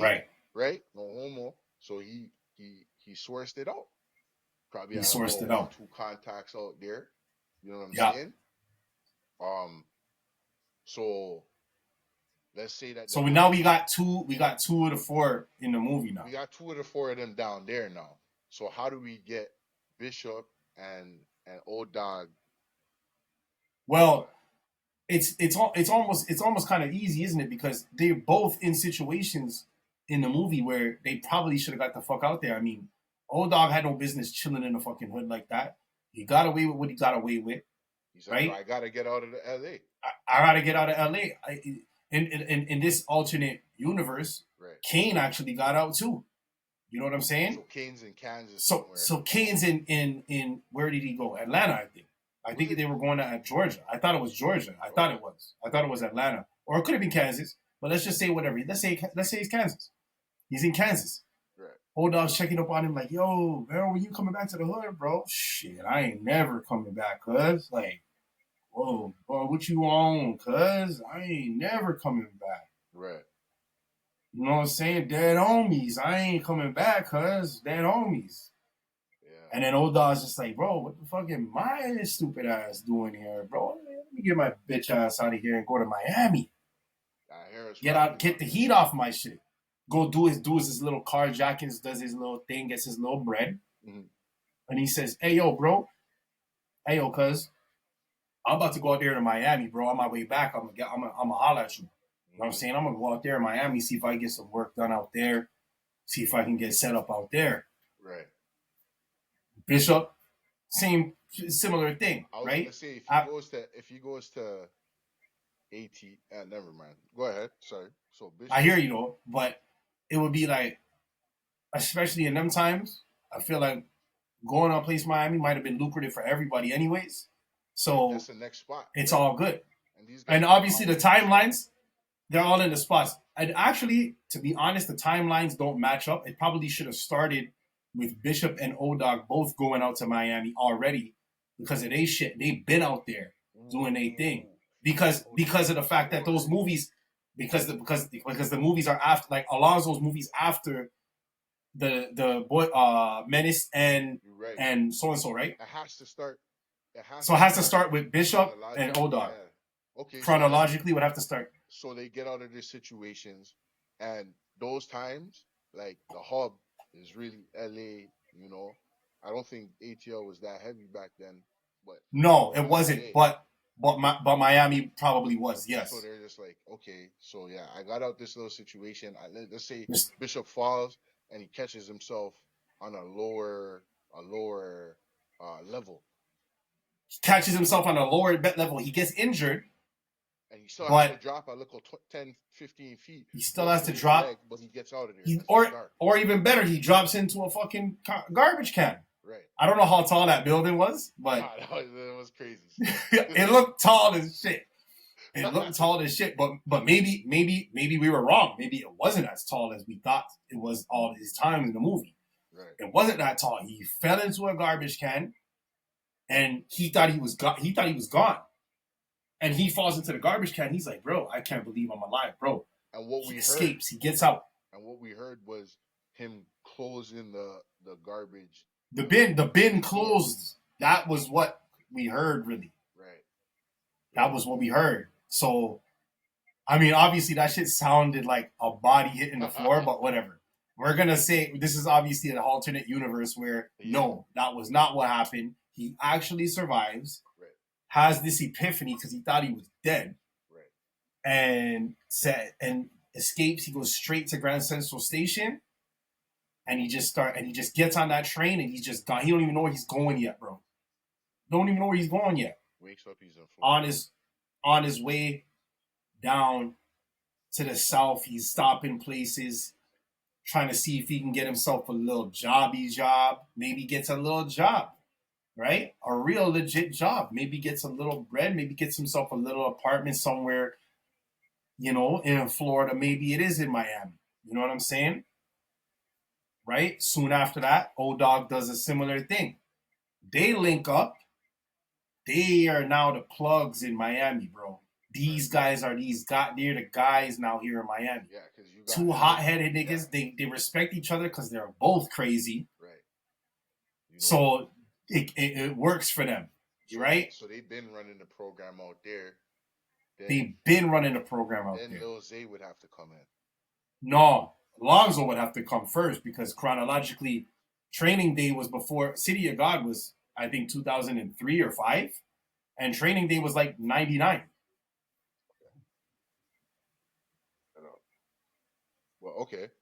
So you're saying Lonzo would have to come through. So Lonzo does his thing, pays the Russians off, right? Has a little extra bread stashed out there as well that he managed to scoundrel up, get together, and get the fuck out of Dodge.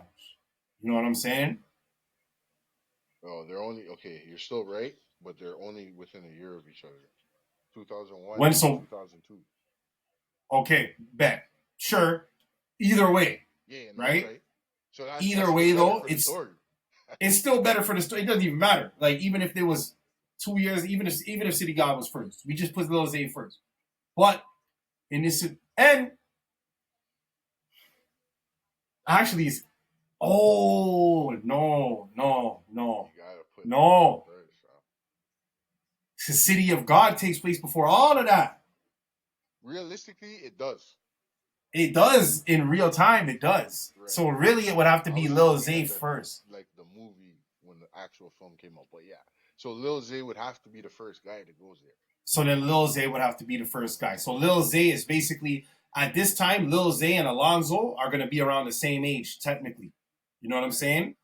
So when it does come time for Alonzo, because Alonzo's going to be the last one to get to Miami.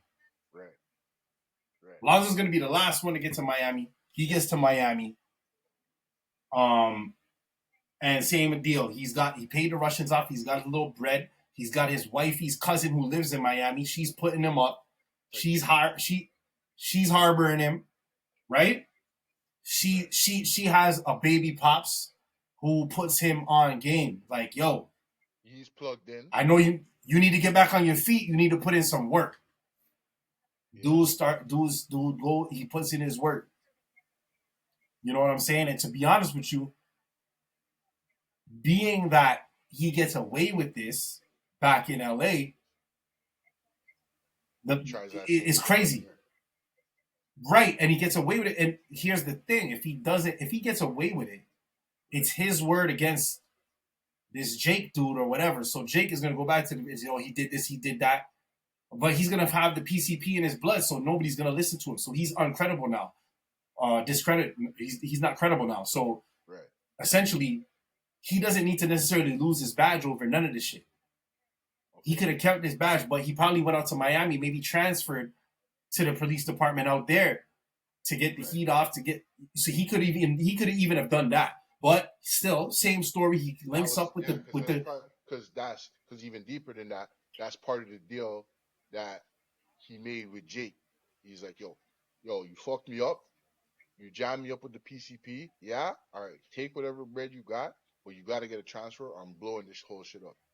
So he goes. Yes, this thing. That's the deal you made with. He's like, yeah, because let's say he kicked his ass and he's like, yo, I could kill you right now, right? Let's make a deal. All right. You let me go home to my daughter. I won't say nothing, but you have to transfer. Yo, dog, bro, we need to do this. I think we need to do this. Bro. We're doing it, fam. It's weird. Wow, no, we're doing this. That's the best part about it. So then he gets, okay, yeah. So his shorty, because shorties be talking their shit. She been telling him, let's go to MIA. She been telling him, I got a cousin out there. I got a cousin. Let's go. Let's go. She's like, finally, let's go. I'm ready. Let's bomb. We don't need none of this shit. We can start out there. Boom. We can start over. There.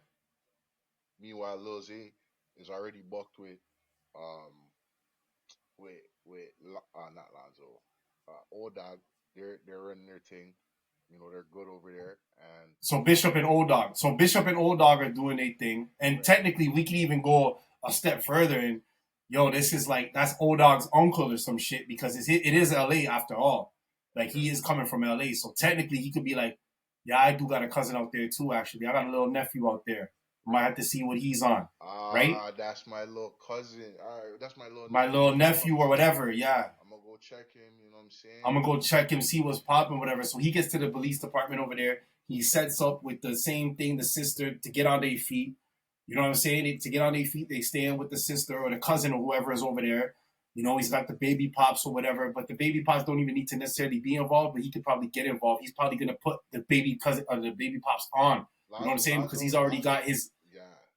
Lonzo putting him on because he's already got Old Dog. He's already got his little nephew Old Dog. So he's lining them all up right now. So he's lining them all up, and then he's still doing the Miami PD joint. Right. Gets detective out there, whatever. Is doing his thing. Gets into the narcotics unit over there. Right. It's a wrap. He's loving it. He's loving it. He's fucking with them Cubans over there and all this shit. Like, you know what I'm saying? Haitians, he's all of that. So all of that. And because he's tapped in, you know what I mean? And he's a hothead. Right. He's a detective now. So now he's starting to rip joints. So right. So Bishop and Old Dog are like, or maybe Bishop is the op or something like that. And Old Dog tells Lonzo, yo, rip this spot.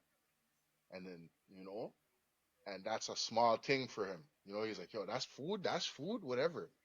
Who's the real guy out here? And Old Dog's like, yo, listen, if you really want the guy, there's this nigga named Lil Z, bro. Came out here from Brazil.